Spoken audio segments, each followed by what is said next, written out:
On November 22, 1987, Dan Roan was anchoring the evening news on Chicago's WGN-TV. While the day's football highlights played on screen, the signal abruptly cut away from the broadcast and shifted to a bizarre image of a man wearing a mask of the character Max Headroom. 28 seconds later, the bizarre figure vanished from the screen.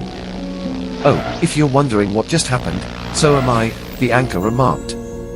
Yet in reality, the story was only just beginning.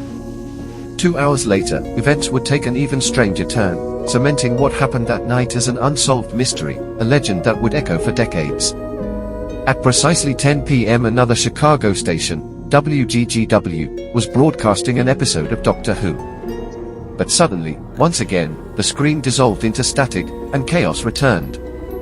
90 seconds later, whatever had appeared on the screen vanished once again. Yet, for the second time, someone, or something, had breached the television signal. The first intrusion had been expelled from the broadcast within 28 seconds by the station's engineers. But at 10 p.m. during the second intrusion, all their efforts proved futile. Someone, or something, had seized control of the TV station. WCCW was no longer merely a channel, it had become a captive, powerless to resist the surreal dominance of the strange, otherworldly image that played across its screens. Viewers could do nothing but watch, mesmerized and unsettled, as the enigmatic broadcast held sway over the evening airwaves. On that evening, every television viewer who happened to be tuned in was confronted by the eerie broadcast, and fear spread like wildfire. Some reported pounding headaches, others were sickened by what they saw. The footage had unsettled the masses. Conversations erupted, rumors snowballed, and speculation ran rampant. Who, or what, was behind this? Was it a lone trickster or a coordinated group seeking amusement? A calculated warning from secret societies, or perhaps a message from beyond our world, delivered by extraterrestrial hands? From 1987 to today, 36 years have passed. Countless programs, broadcasts, documentaries, posts, and videos have attempted to dissect the mystery. Frequently cited as the most enigmatic television hijacking in history, this event continues to captivate. But how mysterious is it, really? Perhaps the answers we seek are not in the outside world, they lie embedded within the very heart of the enigma itself. It has now been 36 years since that night in 1987, 36 years, and yet not a single question has been answered. No arrests. No prosecutions. No names. The true intent of the message remains buried in silence. What were we meant to see? What were we meant to hear? To uncover the truth, we must turn back to the only evidence that remains, the broadcast itself. Every flicker, every distortion, every unsettling gesture could hold the key. The answers we seek may not lie in official reports or police files, but in the strange, haunting video that continues to defy explanation. The first question we must confront is this: was this act of broadcast piracy the work of a lone individual, or an organized group?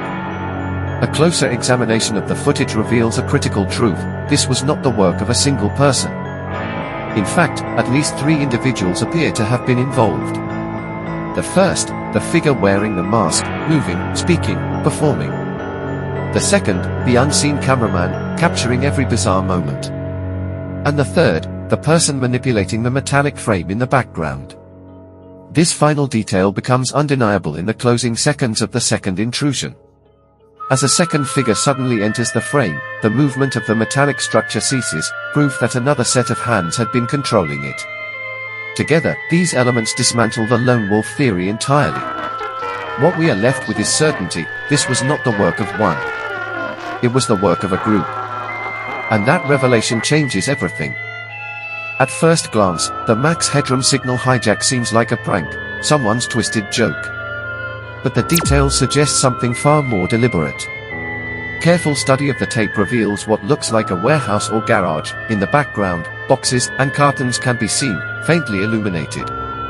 The lighting itself wasn't accidental, someone had set up a basic but intentional system, staging the scene with purpose.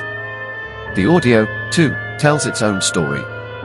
The voice was distorted through a guitar pedal, engineered to sound alien and unnerving. And the broadcast wasn't just random chaos, it unfolded in 2 distinct, staged segments. All of this points away from amateurs. Whoever pulled this off understood television technology, signal interference, and performance. This wasn't a prank done on a whim. It was an orchestrated act, a hijacking designed not just to disrupt, but to disturb, leaving a mystery unsolved for decades. But these clues alone aren't enough to prove the theory. There are still several critical questions that demand answers, chief among them, how was the hijacking actually carried out?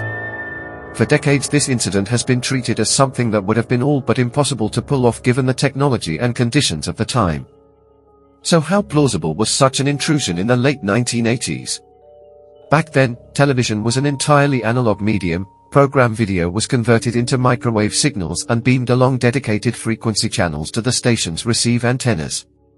Those transmissions ran unimpeded along the path to the antennas and would function flawlessly provided nothing interfered, the reason broadcasters placed their antennas at the highest possible points. For a pirate broadcast like this to succeed, whoever pulled it off would have had to literally usurp the frequencies and outrank the antennas the station relied upon.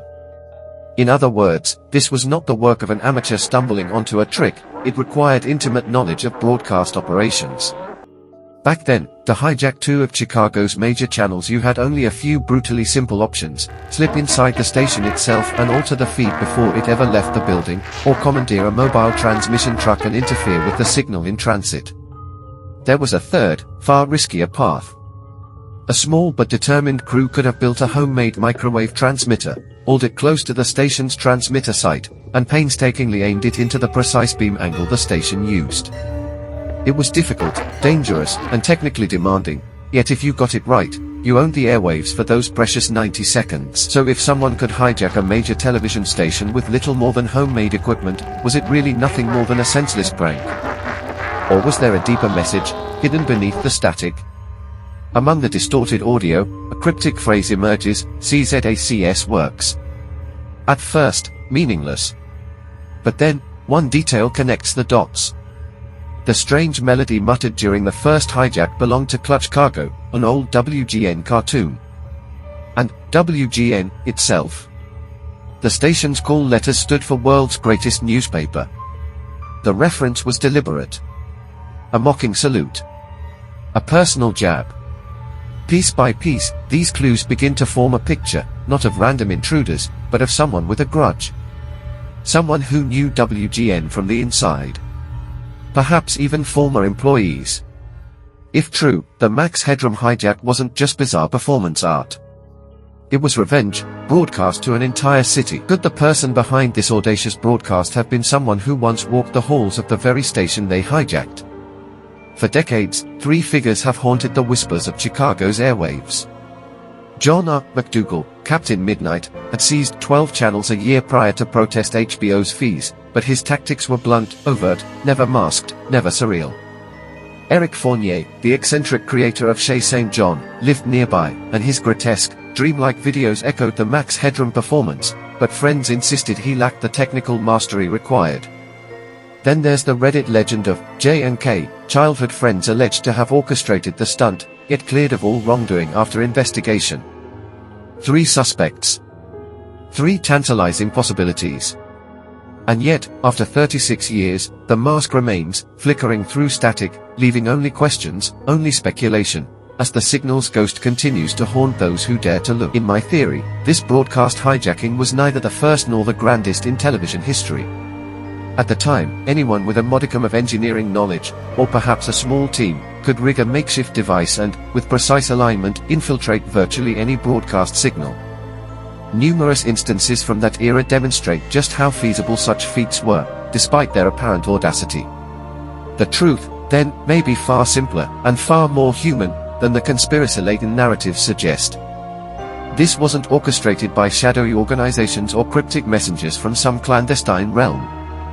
Rather, it seems more plausible that it was the work of skilled individuals, fueled by curiosity, ingenuity, or perhaps a mischievous desire to disrupt the familiar. The mystique endures precisely because we are drawn to imagine grand designs, when in reality, the puppet strings were likely much closer to home.